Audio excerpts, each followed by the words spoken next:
Good morning, children. Today I start Unit 2B Daffodils. Before you read, which is your favorite flower? तुम्हारा सबसे प्रिय फूल कौन सा है? Why do you like it? तुम इसे क्यों पसंद करते हो? What when a breeze blows, what do flowers appear to do? जब हवा के झोंके चलते हैं तब फ्लावर क्या करते हुए प्रतीत होते हैं? In this poem, the poet, during a walk along countryside, comes across blooming daffodils. इस पोयम में बतलाया गया है कि जब कवि अकेले कंट्री साइड मीन्स ग्रामीण इलाकों में घूमता है तब वहां बहुत सारे उसको खिले हुए डफोडिल के फूल दिखते हैं। ये जो डफोडिल है उसको हिंदी में नरगिस कहते हैं, तो नरगिस के फूल उसको बहुत सारे दिखाई दिए। Read the poem to know how feels in the company of the bright colour flowers. इस पोयम में हम जानेंगे कि जो ब्राइट कलर के नरगिस फूल थे उनके साथ कवि को कैसा अनुभव हुआ।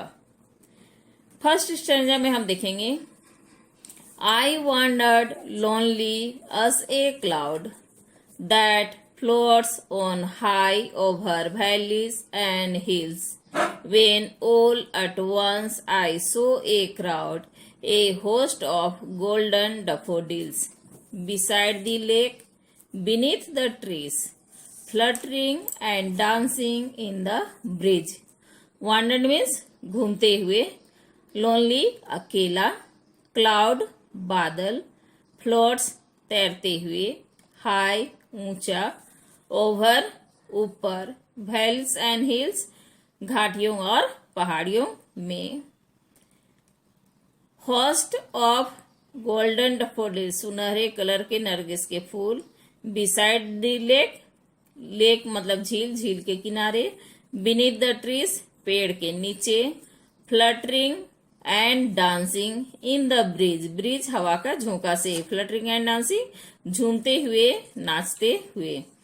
तो कवि क्या कहता है कि जब मैं पहाड़ियों और घाटियों के ऊपर में जैसे बादल घूमता है उस तरह से घूमते हुए जा रहा था तो मैंने एक जगह बहुत सारे नरगिस फूलों को देखा। कहाँ कहाँ देखा? बिसाइड द लेक झील के किनारे, बीनीथ द ट्रीज पेड़ के नीचे, और वे हवा के झोंके के साथ झूम रहे थे, नाच रहे थे। तो कवि किस तरह से घूम रहा था? बादल के जैसे अकेले घूम रहा था। कहाँ घूम रहा था? जैसे बादल घाटियों और पहाड़ियों के ऊपर में घूमता है उसी तरह से कवि अकेले घूम रहा था। सेकेंड स्टैंजा में देखेंगे, continuous us the stars that shine and twinkle on the milky way, they stretched in never-ending line along the margin of a bay, 10,000 saw I at a glance, tossing their heads in sprightly dance. यहाँ हम देखेंगे word meaning, continuous, continuous means लगातार, sign चमकना, milky वे आकाश Ganga, twinkle टिमटिमाना, stressed फैला हुआ, ending line जिसका कोई अंत ना हो, 10,000 10,000, ग्लांस खुशी, टॉसिंग देयर हेड्स सिर को पटकना, स्प्राइटली डांस डांस करते हुए नाचते हुए। अब पूरे का मीनिंग हम देखेंगे। तो ये जो नरगिस के फूल थे वे लगातार काफी दूर तक फैले हुए थे और ऐसे लग रहा था जैसे हमारे आकाश गंगा में वे कैसे हो रहे हो, इस तरह से तारे के जैसा टिमटिमा रहे हों। एक ही झलक में उसे लगा कि लगभग 10,000 फूल एक साथ अपने सिर को पटक रहे हैं और डांस कर रहे हैं, झूम रहे हैं। सिर पटकना मतलब फूल क्या होता है, इस तरह से हवा के झोंके के साथ में इधर से उधर होता है। तो लग रहा था कि हजारों फूल क्या कर रहे हैं, एक साथ डांस कर रहे हों।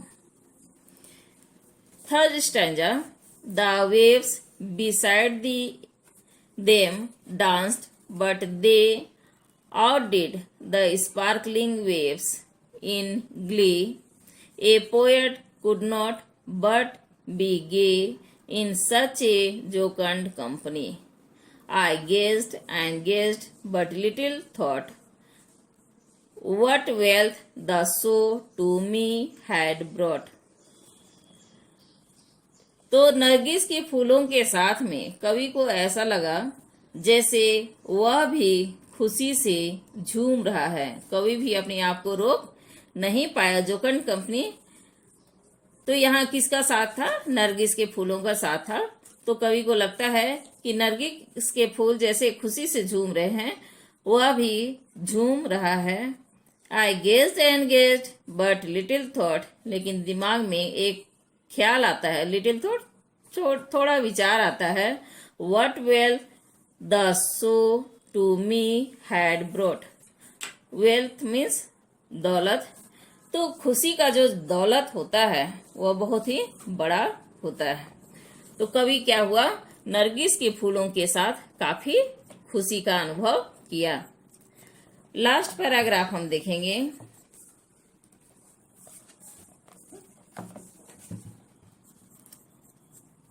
For oft when on my couch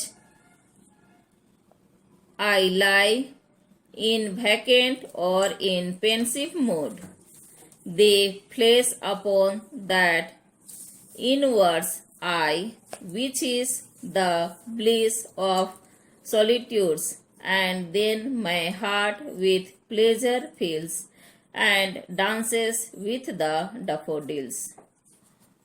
यहाँ पर हम देखेंगे couch, couch means sofa, vacant सुनापन, पेंसिव मूड दुखित मन, यानी कभी कभी मन क्या होता है, अवसाद से भर जाता है, दुख का अनुभव होता है।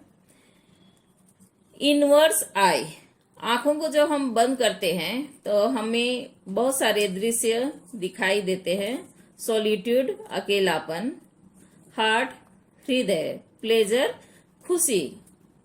तो क्या कहता है कि जब मैं अकेले सोफे पर लेटता हूँ और मेरा मन थोड़ा दुखित है, अवसाद से भरा हुआ है, ऐसे में जब मैं अपनी आंखों को बंद करता हूँ तब मुझे वे दृश्य दिखाई देते हैं और मेरा अकेलापन जो है वह दूर हो जाता है, मेरा हृदय खुशी से भर जाता है। तो यहाँ विलियम वर्ड्सवर्थ ने बहुत सुंदर दृश्य प्रस्तुत किया है, किसका, नरगिस फूलों का। नरगिस फूलों के साथ उसका अकेलापन खत्म हो जाता है और उसे खुशी का अनुभव होता है। आगे यहाँ पर लिखा हुआ है,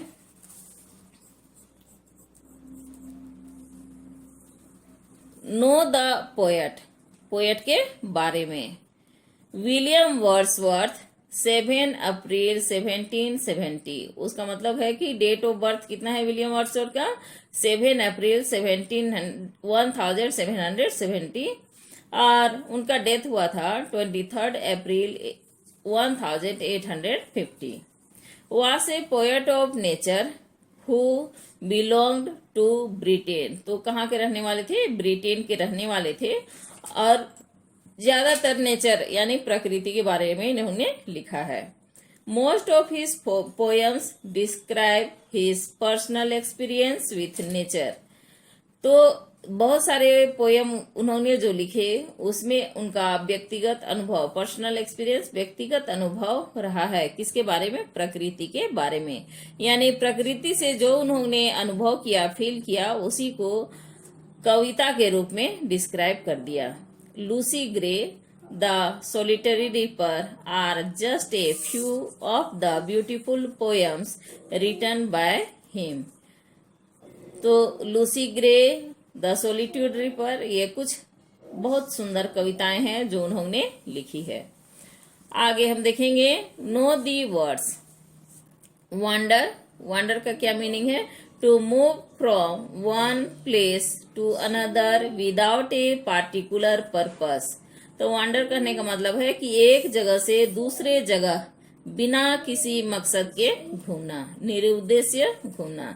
gauge, looking at something continuously, लगातार किसी चीज को देखना। Vale, valley. Solitude, the state of being alone, अकेलापन। Bliss, joy. जोकंड, चीयरफुल यानी खुशी से। Sprightly, full of energy, energy से भरपूर, उत्साह से भरपूर, ऊर्जावान। Pause, a long low comfortable seat, sofa.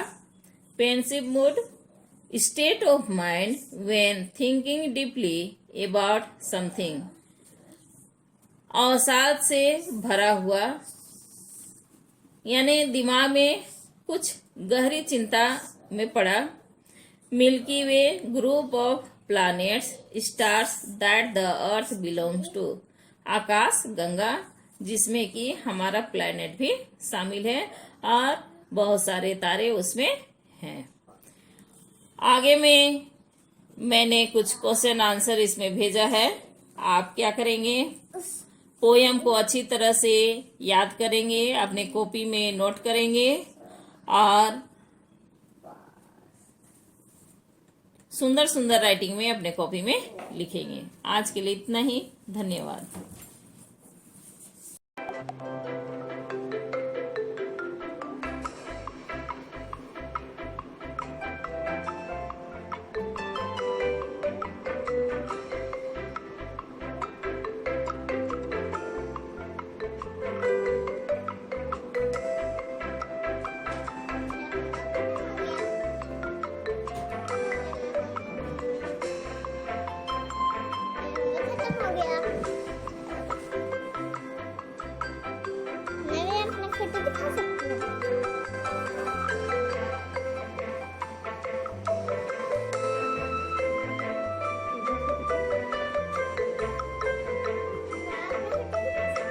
इधर से